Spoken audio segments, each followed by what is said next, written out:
Hey there, everybody. Thanks for joining me for another one-man review. Today we'll be taking a look at Craig Yo's new book. This is Woman and Man. This is from Clover Press. Thanks so much to Clover Press for sending this on over. Ted made sure I got a copy of this, and I'm really appreciative of that. This is most definitely a blow-your-mind comic book.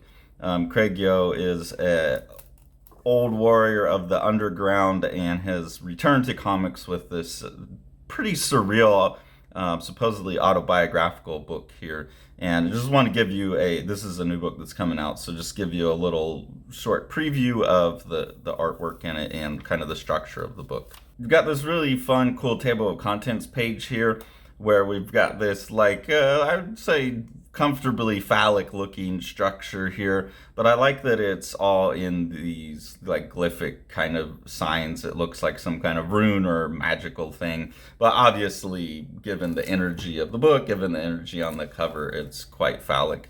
That seems to be the case for most of the book. It seems that this book is dealing with like sexual desires and relationship trauma, things like that, in an abstract or surreal form in the artwork. I think the most interesting parts of the book to me are the parts where like the freeform automatic drawing type of approach that seems to be the major approach for how this book was made.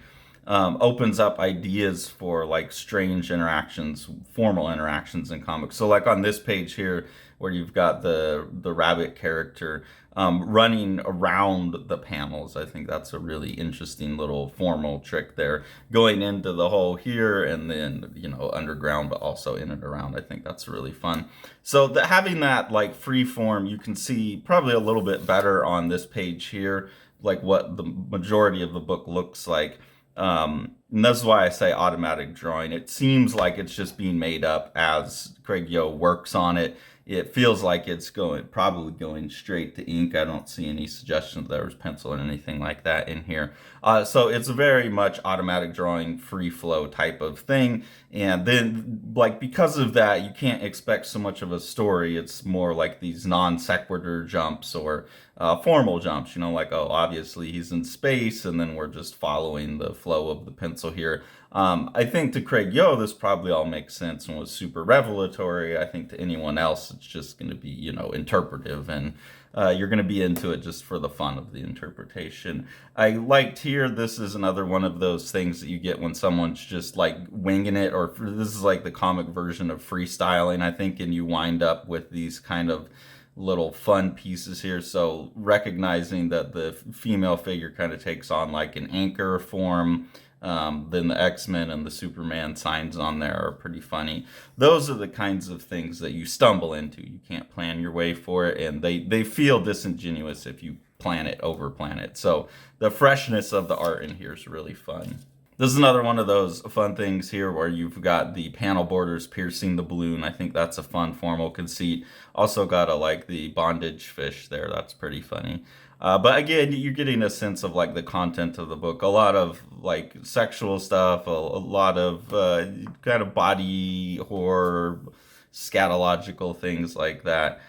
So content-wise, this isn't the book that's perfect for me, because that kind of overly sexualized, scatological, underground stuff's just not my thing. But there is a lot of cool stuff going on in here. There are a number of pages where there's like a cut in of a photograph like this. So again, playing with that collage idea. And I really like this Sisyphus character here pushing his own word balloon up the hill. That definitely, as I get older, feels like I'm bearing the weight of like the things I've thought and said more and more and more as I go. So I like that. And that's where I was saying that I think a project like this is it's almost like tarot cards. It's something for you to project your own psyche into. Obviously, Craig Yo projected his psyche into it. I don't have access to that. So I have to do a bit of interpretation myself. But that's where I think also that Craig Yo coming back to this and looking at it after he's out of the art making state, the trance state, or whatever he's going into to make this work, that it's probably pretty revelatory to him as well, more than to any reader.